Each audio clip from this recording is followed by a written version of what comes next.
Bonjour à tous et à toutes. On se retrouve aujourd'hui dans notre podcast qui s'appelle Student Mom, un podcast qui met en lumière ces femmes qui combinent à la fois le rôle de mère et d'étudiante, conçues dans le but de briser l'isolement, mais aussi de construire une communauté résiliente à travers l'échange d'histoires, d'expériences personnelles et de conseils pour aider ces femmes à réussir au mieux dans leur quotidien, mais aussi pour bénéficier d'une reconnaissance institutionnelle. Alors aujourd'hui, on se retrouve avec Camilla qui détient Bonjour. le rôle de maman qui fait médecine, dans lequel elle nous raconte en fait son parcours au quotidien d'étudiante en quatrième année de médecine, mais à la fois de maman de trois enfants. Donc tout d'abord Camilla, je voulais te remercier d'être venue dans notre podcast. Ça nous fait vraiment plaisir que tu sois là. J'ai pu vraiment parcourir un peu ton Instagram et je trouve ça vraiment exceptionnel ce que tu fais, même si ça devrait pas être le cas, mais je tenais à te le dire. Et Merci. voilà. En tout cas, merci beaucoup, Awash. C'est moi qui suis très honorée aujourd'hui de participer à votre podcast et je trouve que l'initiative est incroyable puisque beaucoup de mamans se retrouvent dans cette situation et se retrouvent seules et avoir un podcast qui leur permet de, comme tu as dit, de rompre l'isolement et de trouver comme ça des petits tips, des petits conseils pour pouvoir gérer au mieux la vie de maman et d'étudiant. Je trouve ça vraiment super intéressant. Merci beaucoup. Pour commencer, je vais te demander si tu peux nous expliquer un peu ton parcours personnel et professionnel. Bien sûr, avec plaisir. Alors moi, je m'appelle Camilla, j'ai 29 ans, je suis maman de trois enfants, je suis mariée et je suis étudiante en médecine en quatrième année.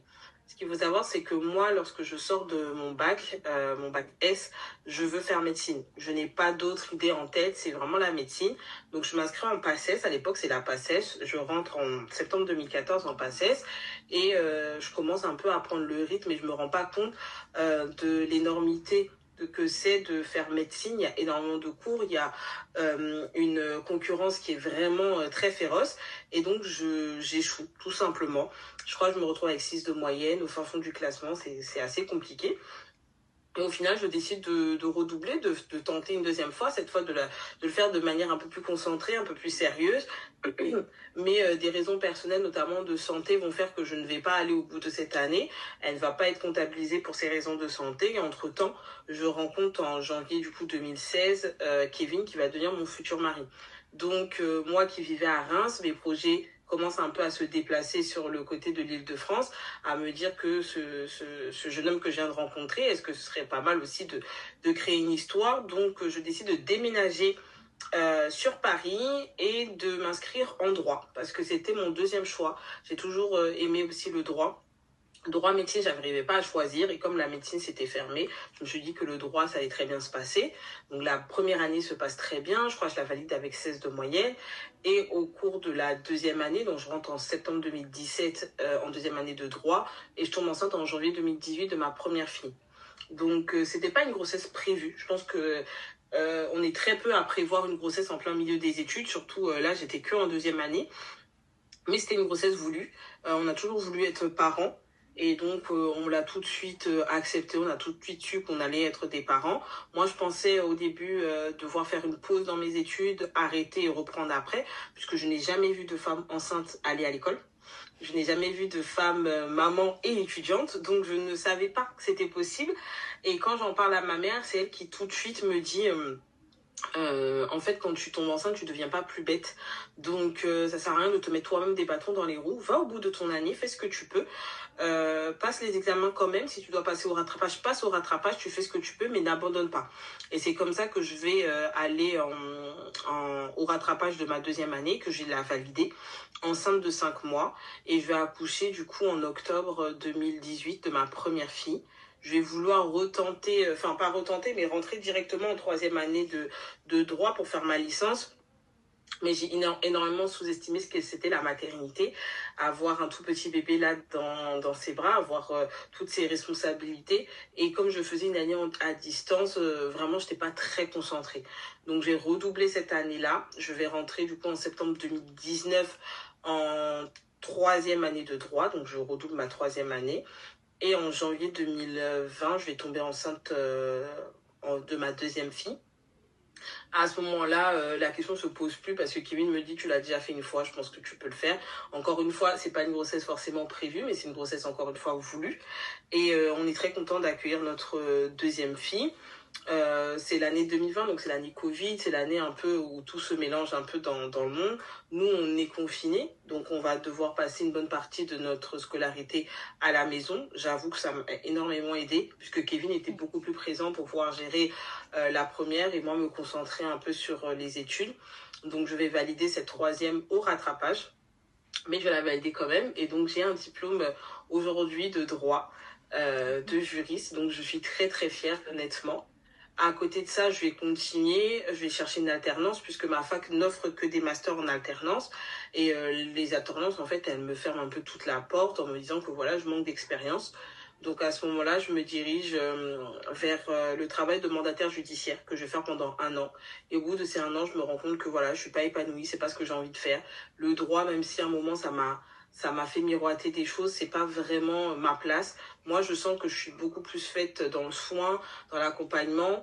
Euh, et donc, je me dis, voilà, là, la LAS vient d'ouvrir, tu as peut-être une chance. Retente, vois ce que ça peut donner. T'es sûrement capable, voilà. Essaye. En fait, voilà, c'est surtout ça. À chaque fois, je me dis, essaye, tu verras bien. Et c'est ce qui se passe. Je rentre en septembre 2021 en LAS 1 et je vais la valider avec 16 de moyenne en étant 6e sur 100. Donc, c'est comme ça que je vais me retrouver aujourd'hui en 4e année de médecine. D'accord, ok. Bon, c'est vraiment très intéressant, vraiment ton parcours. Et je Merci. trouve vraiment exceptionnel. Moi-même, j'avais ma mère aussi qui a repris en fait ses études d'infirmière pendant qu'elle était justement maman. Ok. Donc du coup, je trouve ça vraiment incroyable en fait de justement que les femmes elles échangent sur ces expériences-là parce que comme tu as dit, on en voit très peu alors qu'il y en a qui le font et c'est pas impossible en fait. Voilà. Quel frein tu pensais avoir avant de commencer en fait tes études? Qu'est-ce que vraiment qu'est-ce qui te faisait peur et où tu te disais ben peut-être t'avais pas assez d'aide ou qu'est-ce qui te manquait tu penses quand t'avais ces idées-là en tête? Bien sûr. On ne sait pas qu'on était capable de porter un enfant et d'aller à l'école en même temps.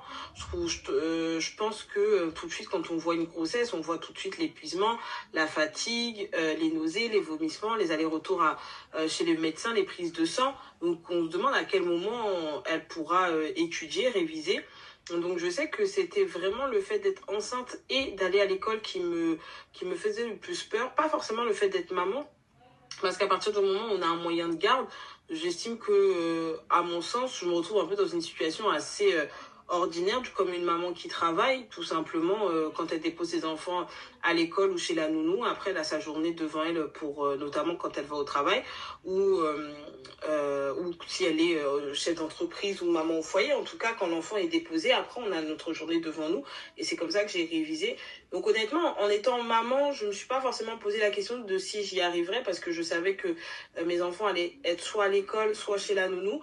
Mais être enceinte et aller à l'école, c'était vraiment ça que je trouvais impossible à la base. Personne, encore une fois, je n'ai jamais vu de femme enceinte à la fac. Donc je me dis, si je n'en ai jamais vu, c'est que c'est qu'au bout d'un moment, dès que tu tombes enceinte, tu es obligé finalement d'aller te reposer, de rester à la maison, de prendre soin de toi. Et je trouvais que être étudiante, à la base, ce n'était pas forcément quelque chose qui pouvait correspondre en tout cas à la vie d'une femme enceinte. D'accord. Et donc, du coup, comment t'as surmonté ces obstacles, comme tu parlais de la fatigue de la grossesse en fait, comment t'as fait et quels conseils tu pourrais donner à une femme justement qui vit ça actuellement, qui oserait pas se lancer? Honnêtement, c'est écouter. Honnêtement, je me suis écoutée, c'est-à-dire que quand j'étais fatiguée, je faisais rien. Parce qu'il faut pas oublier qu'on est en train de construire quand même un être humain à l'intérieur de notre ventre. Donc quand j'étais fatiguée, je ne faisais rien, mais je n'étais pas tout le temps fatiguée. Donc il y avait des moments, notamment à partir du deuxième trimestre, quand les 3 premiers mois, dans mon cas, sont passés, que les nausées sont un peu atténuées, que la fatigue est passée. Le troisième trimestre a toujours été un trimestre, pour moi en tout cas, de regain d'énergie, de regain de force, vraiment comme avant. comme si j'étais pas enceinte. La seule chose que j'ai, c'est un gros ventre. Mais je n'ai plus de nausées généralement, j'ai plus de fatigue, j'ai plus de vertige. Voilà, généralement, mon troisième trimestre a été le trimestre que j'ai toujours mis à profit pour mes études. Et le troisième trimestre aussi, sachant que vers la fin, ça commence à être un peu plus pénible. Ma première grossesse, lorsque ça a été ma deuxième, ça a été un peu plus facile, et ma troisième un peu plus facile parce que je savais d'avance ce qui m'attendait. Je commençais à connaître mon corps lorsqu'il portait un enfant, donc j'étais moins assommée que ma première grossesse. Mais voilà, chaque grossesse après sont particulières, donc il faut tout le temps s'écouter, il faut toujours te mettre toi, les études, c'est pas grave si on redouble, c'est pas grave si on passe au rattrapage, c'est pas grave si on fait une pause et qu'on revient. Comme ma mère dit souvent, les études, ça ne fuit pas, ça ne part pas, on aura tout le temps l'occasion d'y revenir. Mais voilà, une grossesse, c'est que 9 mois, ça passe assez vite, et la priorité, ça reste la femme et son enfant. D'accord. Et j'allais te poser aussi une autre question. Comment t'as fait justement aussi pour t'organiser après, en fait, une fois que tes enfants ils étaient nés, comment en fait t'as pu justement réussir quand même à aller à la fac et en même temps aussi passer tes examens, mais à la fois aussi gérer leur éducation. Bien sûr. Alors, il faut savoir que mes enfants sont soit à l'école, soit chez la nounou. Donc, ils sont à l'école ou chez la nounou, voilà, de 8h30 à peu près à 17h30. Comme ça, on récupère tout le monde à ce moment-là. Le temps de l'école est le temps de l'école. Donc, je me sens pas trop différente, comme je le disais, d'une maman qui travaille ou d'une mère au foyer qui déposerait ses enfants à l'école. On ne peut rien faire sur le temps de l'école, en tout cas avec ses enfants. Mais après, le soir, ça reste quand même des moments privilégiés. Là, si je n'avais pas, par exemple, ce podcast, je suis en train de manger avec eux, c'est à ce moment-là qu'on discute, c'est à ce moment-là qu'on se raconte un peu les choses, les histoires de l'école, qu'on leur demande comment ça va, comment ça se passe avec la maîtresse, qu'on fait un petit point. Après, ils sont couchés assez tôt pour être en forme le matin. Et nous, c'est vraiment les week-ends où on profite pour jouer, pour faire des jeux de société, pour sortir un peu, pour faire des activités. Et l'éducation, de toute façon, c'est tous les jours. C'est tous les jours où on va leur apprendre. Tous les jours, on va leur apprendre à respecter les autres, à faire attention aux autres. Donc, il n'y a pas forcément besoin d'organisation pour élever ses enfants. L'organisation, c'est plutôt pour réviser, mais encore une fois, si l'enfant est à l'école ou est gardé chez la nounou, on n'a pas forcément besoin, encore une fois, d'organisation précise. Ce qui pourrait être un peu compliqué, c'est au niveau des examens, c'est lorsqu'il y a des grèves, que ça peut être un peu plus compliqué. Lorsque je dois être à la fac pour un TD obligatoire, à ce moment-là, la maîtresse n'est pas là parce qu'il y a une grève. Voilà, il y a une organisation de secours, et c'est là que le fait d'être maman me revient un peu en pleine figure, parce qu'effectivement, les grèves d'école, si t'as pas d'enfant, ta vie, elle continue. Mais là, t'es quand même assez vigilant de tout ce qui est grève, tout ce qui est épidémie de poux, de varicelle, des choses comme ça. Donc voilà, c'est à ces moments-là un peu particuliers qu'on s'organise, en tout cas. D'accord, et donc est-ce que tu dirais que y a quand même un manque de reconnaissance institutionnelle de la part, pour les mères étudiantes? Est-ce que tu penses qu'il y a des dispositifs qui devraient être mis en place justement pour vous aider Alors, c'est même pas que je pense, il n'y a aucune reconnaissance d'un statut de mère étudiant au niveau étatique, au niveau régional, au niveau départemental. Et à la rigueur, même au niveau de la fac, c'est très difficile. Je disais la dernière fois, lorsque je remplis des dossiers administratifs, notamment la CAF ou autre, c'est soit t'es étudiante, soit t'es maman. C'est très difficile enfin, il n'y a pas de case étudiante et maman. Donc, par exemple, dans certains documents administratifs, en tout cas, il y a un néant. Donc, c'est comme si ça n'existait pas, c'est comme si on n'existait pas.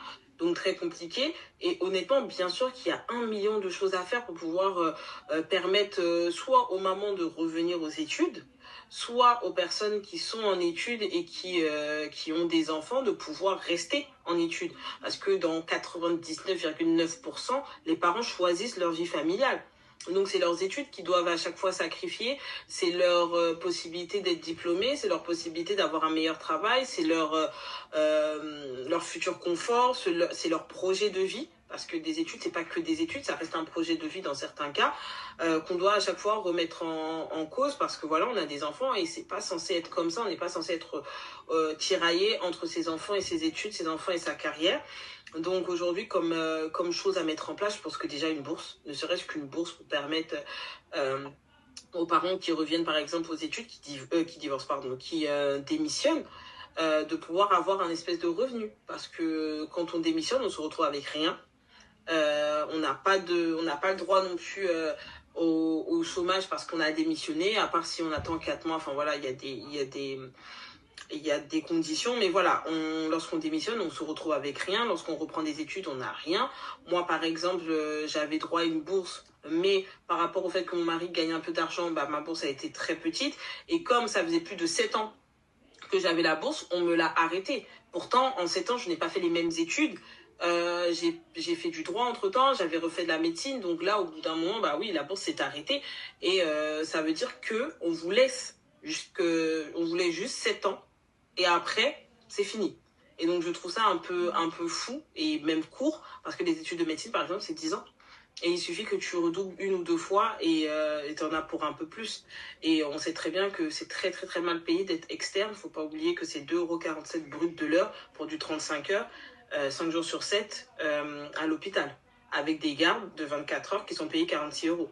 Donc, la précarité que les études...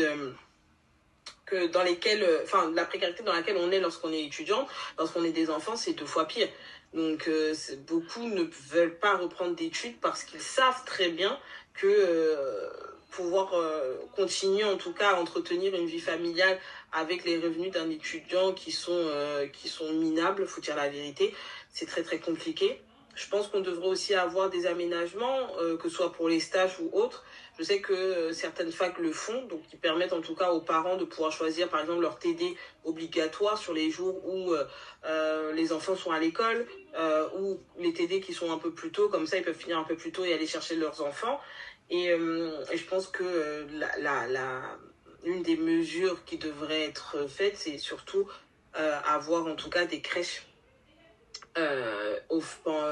des crèches dans les facs, mais qui soient ouvertes aux étudiantes, parce qu'aujourd'hui, les crèches qu'il y a dans certains hôpitaux, là je parle par exemple des étudiants en médecine, il y a des crèches dans les hôpitaux, mais c'est que pour le personnel. Nous, clairement, on peut aller dormir. Donc ça, c'est un peu dommage, et ce serait bien que voilà, chaque fac ait une petite crèche attenante pour les parents qui se retrouvent dans cette situation, qui puissent aller à l'école, en fait. C'est tout ce qu'on demande. Ouais. Oui, je suis d'accord avec toi et je voulais savoir, est-ce que justement il y a une histoire que tu peux nous raconter auquel tu as été confrontée justement en tant que mère étudiante, où tu t'es dit peut-être que si j'étais pas à la fois mère et étudiante, j'aurais pas ce problème-là, enfin une difficulté que peut-être d'autres personnes ne feraient pas face. Bah, j'en ai plein, mais là, celle qui vient le plus en tête, c'est que comme on est, en tant qu'étudiante, on n'a pas de congé maternité. On n'a pas la possibilité d'avoir une rentrée en décalé, par exemple, ou de reprendre des cours un peu plus tard. Donc, peu importe à quel moment tu accouches, si tu accouches pendant tes examens, bah, c'est tant pis pour toi. Si tu accouches à la rentrée, c'est tant pis pour toi. Et du coup, moi, j'avais accouché en juillet et en septembre, donc 1 mois après, c'était déjà 1 mois et demi après, c'était déjà la rentrée. 1 mois et demi, c'est même pas le minimum dans les congés maternité. Et donc, je me suis retrouvée à avoir une montée de lait, à avoir ma cicatrice de césarienne toute fraîche, 1 mois et demi, c'est assez frais, à devoir être en cours parce que je n'avais pas la possibilité d'avoir un report par rapport à ma situation médicale. Parce que mettre un enfant au monde, c'est une situation médicale pour une femme qui vient d'accoucher. Généralement, on est peut-être même encore en train de perdre du sang. Donc on n'est pas forcément dans une situation suffisamment idéale pour repartir à l'école, mais tu n'as pas le choix parce que personne va te donner les cours. Enfin, dans ma fac encore, les gens étaient assez gentils, mais voilà, il y avait la rentrée, il fallait se préparer, il fallait commencer à s'organiser avec les enfants, les emplois du temps. Donc oui, à ce moment-là, tu te dis, bah si j'avais pas fait d'enfants, j'aurais eu moins de soucis, j'aurais pu repartir sans avoir mes seins qui faisaient 4 kilos chacun parce qu'ils étaient pleins de lait et qu'il n'y avait pas d'endroit où je pouvais tirer mon lait. Et ça, normalement, c'est censé être possible quand on est salarié. Donc, je comprends pas pourquoi c'est pas possible que les étudiantes n'aient pas un endroit où elles peuvent tirer leur lait. Sinon, voilà, tu vas te cacher dans les toilettes et tu peux même pas t'asseoir aux toilettes. Donc, très compliqué. Très compliqué ce genre de situation. Donc, voilà. D'accord. Et est-ce que du coup tu dirais que en tant que mère étudiante, parfois vous pouvez faire face peut-être à des injustices ou des discriminations ou des clichés ou non, toi ça t'est jamais arrivé? Alors, oui, bien sûr. Oh là là. Peut-être pas à la fac, mais je sais que moi, un médecin, lorsqu'il a su que j'étais enceinte, il m'a dit, mais c'était pas, vous auriez pas dû tomber enceinte. Il m'a dit, de toutes les façons, vous n'allez pas finir vos études et vous allez finir avec 5 enfants de 5 pères différents. Donc, je pense qu'il y a de la discrimination par rapport à ma situation de mère étudiante, mais par rapport aussi à ma couleur de peau. Ça, c'est sûr, parce que les femmes noires sont considérées comme des femmes hyper fertiles, qui font des enfants pour les allocations sociales. Donc, on m'a souvent dit que je faisais des enfants pour avoir la CAF. Voilà. Euh, et en termes de discrimination, enfin, à part ces paroles plus que douteuses, je n'ai pas ressenti qu'on me prenait de haut ou de bas. Vraiment parce que j'étais étudiante. Au contraire, généralement, on peut avoir un peu plus, je dirais pas d'empathie, mais les gens sont un peu plus light quand même. Quand ils savent que j'ai des enfants, je peux partir un peu plus tôt pour aller les chercher. Enfin voilà, les gens que j'ai rencontrés depuis, en tout cas, restent quand même assez humains. Donc voilà, mais je sais que c'est pas le cas de tout le monde. J'ai des copines qui sont étudiantes et on leur a dit, c'est vous qui avez décidé de faire des enfants, débrouillez-vous. Donc aujourd'hui, normalement, si demain les institutions reconnaissent notre statut de mère étudiante, ce statut sera protégé. Donc le fait qu'il y ait un néant, ça nous crée vraiment des soucis de sécurité, clairement, parce qu'on n'a aucune protection par rapport à ça. Vu que ça n'existe pas, les discriminations faites aux mères étudiantes n'existent pas non plus, puisque elles n'existent pas. Donc on peut pas...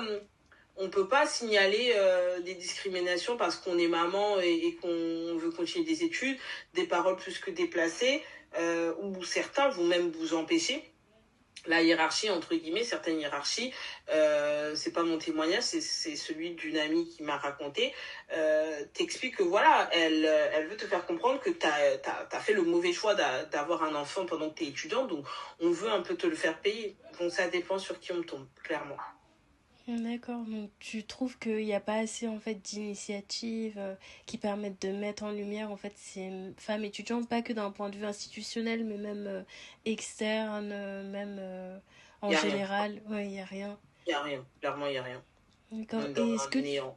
Certaines facs essayent de faire certaines choses, mais c'est sur le papier. Et dans la vraie vie, après, il faut aller réclamer tout. Et des fois, certaines facs ne sont même pas au courant qu'elles ont prévu des dispositions pour les mères étudiantes. C'est toi qui dois leur dire, mais vous savez que vous avez prévu quand même des choses. Et les gens ne sont pas au courant, les salariés ne sont pas au courant, l'administration n'est pas au courant. Donc, oui, il n'y a rien. parce que j'allais dire, enfin, on a présenté notre projet justement à nos professeurs. Et il y en a qui trouvaient que, en fait, le fait qu'on dise qu'on veut porter la voix justement de ces femmes mères étudiantes, c'était un peu problématique parce qu'ils disaient que peut-être il y a déjà des dispositifs qui sont mis en place, que peut-être vous êtes quand même un peu reconnus et assez entendus. Moi, je trouvais Non, que c'était pas assez le cas. Et donc, non, non. je voulais savoir aussi qu'est-ce que tu penses de notre podcast. Est-ce que tu penses qu'il devrait y avoir plus d'initiatives ben, de ce genre ou Bien sûr. est-ce Bien que... sûr, moi Ouais. je milite pour qu'il y ait plus d'initiatives de ce genre. J'avoue que là, je suis en plein dans mes études, donc c'est pas forcément ma priorité pour l'instant, parce qu'entre mes enfants, les réseaux sociaux et les études, c'est très compliqué de trouver du temps pour militer. Mais je sais que j'utilise énormément mes réseaux sociaux pour porter aussi la voix des mères étudiantes, parce que aujourd'hui, il n'y a rien. Des dispositifs qui sont faits de manière très très dispersées, des petites initiatives privées, donc c'est au bon vouloir finalement du doyen, au bon vouloir du sous-doyen, au bon vouloir de la secrétaire générale qui veut bien accepter de mettre en place. Enfin, on ne peut pas parler vraiment d'initiative. Et il y a énormément de femmes qui se retrouvent enceintes ou qui ont des enfants, qui ont des dispositifs qui seraient prévus par la fac, mais qui n'ont pas le droit, entre guillemets, parce que personne ne va leur dire, bah, là, vous êtes enceinte, votre situation vous permet d'avoir ça, ça, ça et ça. Mais elles ont beau dire à l'administration qu'elles sont enceintes ou qu'elles ont des enfants, ça leur fait ni chaud ni froid. Donc, généralement, c'est vraiment du cas par cas. Moi, je sais que quand j'arrive en stage, je dis que je suis maman. Donc, par exemple, mon stage, c'est de 9h à 17h. C'est 9h, 17h, 17h15, et encore, je ne peux pas faire plus. Parce que mon fils, il faut que j'aille le chercher à 17h30, sinon je paye la nounou. Personne ne va me payer la nounou si je vais le chercher plus tard. Et avec 2,47 € brut, je peux pas aller bien loin.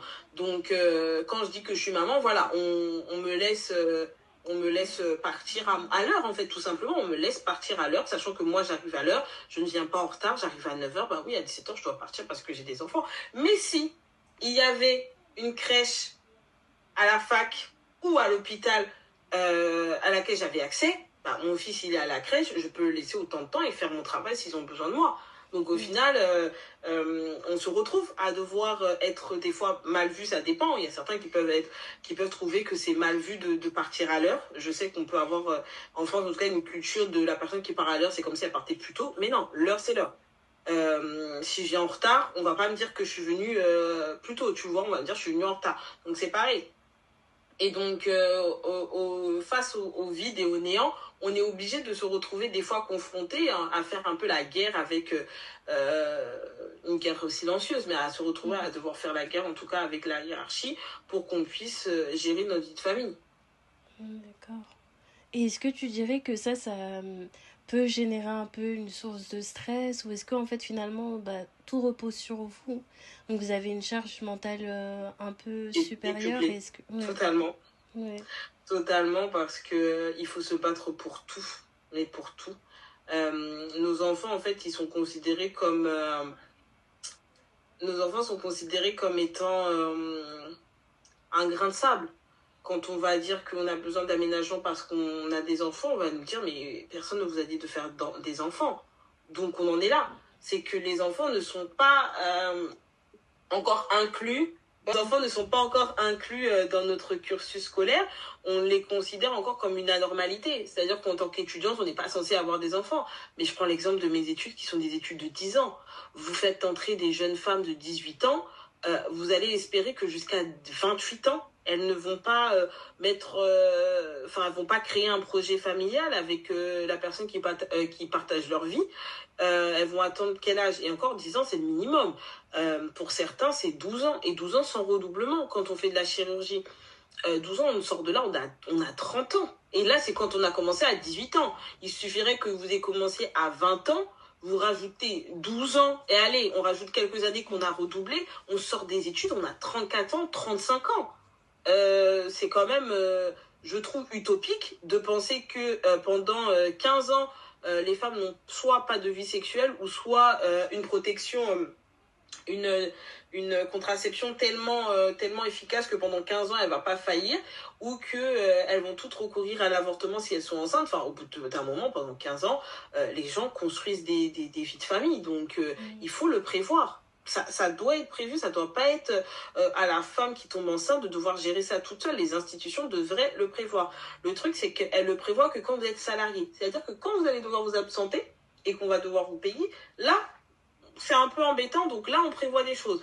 Mais quand vous êtes étudiante et que vous êtes payé 2,47 € de l'heure, franchement, c'est votre problème. Clairement, vous êtes enceinte, c'est votre problème. Mais du coup, est-ce que chez toi, ça doit générer quand même un sentiment un peu de fierté de dire que tu réussis malgré ces obstacles ou non, tu le vois comme si c'était, comme tu disais, un peu comme quelque chose de normal et comme une femme en fait qui travaille et tu vois pas vraiment de frein ou si quand même tu te dis t'es fière de toi? Je vois bien le frein. J'ai appris que de toutes les façons, on ne me donnera rien de manière gratuite. Il faudra que j'aille le chercher. J'avoue que je ne parle pas de... Je ne me sens pas forcément plus fière parce que j'y arrive. Parce que honnêtement, j'aimerais que ce soit plus simple. C'est-à-dire que faire des études et avoir des enfants, c'est déjà compliqué. Si on doit se battre avec l'administration, ça, c'est pas forcément fou. Mais encore une fois, heureusement que tout le monde que toutes les hiérarchies, que toutes les administrations, que tous les services ne sont pas défaillants à ce point. C'est-à-dire que, encore une fois, il y a des initiatives privées, il y a des facs qui mettent des choses en place qui ne sont pas forcément connues, ça c'est une chose, qui ne sont pas uniformisées, c'est-à-dire toutes les étudiantes mamans en France n'auront pas accès aux mêmes choses, mais ça existe. Il y a encore des personnes bienveillantes, il y a encore des personnes humaines et empathiques qui, face à une situation comme ça, la prennent quand même en compte. Donc, je sais que voilà, je ne me suis pas encore heurtée à devoir vraiment me battre. La seule chose que je fais, c'est aller chercher. Donc, c'est fatigant, mais en soi, généralement, quand je vais demander, j'ai une réponse positive. Donc, pour l'instant, je suis contente que quand je tape à la porte s'ouvre, mais j'aurais aimé pouvoir avancer sans avoir à ouvrir les portes à chaque fois. D'accord. Est-ce que tu aurais justement des astuces un peu ou des conseils pour aider un peu les femmes qui sont dans la même situation que toi, qui toi t'ont aidé et qui t'aident au quotidien? Bien sûr, déjà, la première chose, se renseigner sur les aménagements, c'est-à-dire prendre rendez-vous avec la personne qui est responsable de votre promo, prendre rendez-vous avec votre responsable pédagogique, ne pas hésiter à se renseigner sur les aménagements, voir votre médecin de la fac, ça c'est très important parce que le médecin de la fac peut vous aménager pour raison de santé. Parce qu'encore une fois, être maman, ça peut avoir un impact sur notre santé, que ce soit physique ou mentale. Donc, il peut y avoir des aménagements de ce type. Donc, déjà, se renseigner énormément et vraiment ne pas hésiter à faire toutes les démarches. Des fois, c'est chiant. Il y a beaucoup de choses à faire, mais il ne faut pas hésiter parce qu'encore une fois, personne ne viendra vous donner. Donc, il faut aller. Je rappelle toujours aux gens que les gens ne travaillent pas pour vous. Personne n'est payé par votre poche. Donc, clairement, si vous n'allez pas demander, vous n'allez pas relancer, vous n'allez pas appeler, ils ne vont pas vous donner. Donc, voilà.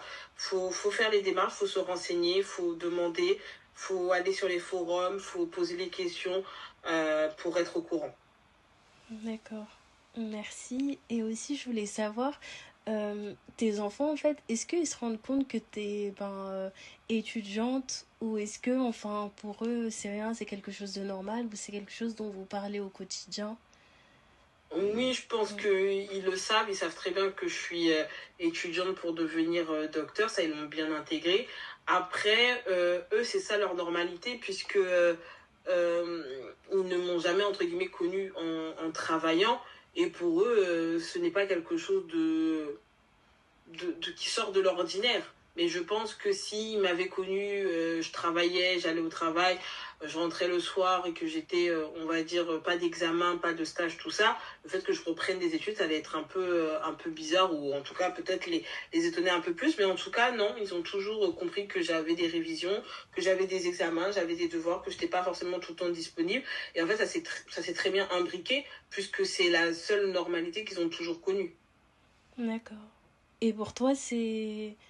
t'as dit il n'y a pas vraiment de fierté, mais est-ce que plus tard, enfin, quand tu t'imagines un peu leur raconter ton parcours, est-ce que tu te dis que ça sera quand même un peu une fierté d'avoir réussi ça et Bien d'échanger sûr. avec ça sur En eux? fait, je ne suis pas fière de devoir me battre avec l'administration, mais je suis très fière de pouvoir faire mes études en tant que maman. Ça, c'est une grande fierté parce que je réalise mon rêve et en même temps, je n'ai pas eu à sacrifier ma maternité parce que j'y tenais. J'ai toujours voulu une famille. Et aujourd'hui, je l'ai. J'ai toujours voulu être médecin. Je suis en train de faire les études qui m'emmèneront à ce but-là. Donc oui, je suis très contente et j'ai hâte de pouvoir leur dire que voilà, là où maman, personne ne l'attendait, elle y est arrivée. En tout cas, je souhaite y arriver. Et que leur apprendre que dans la vie, rien n'est impossible tant qu'on se bat et qu'on lâche jamais pour ses rêves, quoi. D'accord, très bien. Bah, je te remercie vraiment. Et Bah, j'aurais de une rien. dernière question. Oui. Pour les mères aussi qui sont dans la même situation que toi, qui sont mères étudiantes ou celles qui ne le sont pas encore et qui osent pas en fait franchir le pas, quel conseil tu leur donnerais justement pour se lancer et pas avoir peur?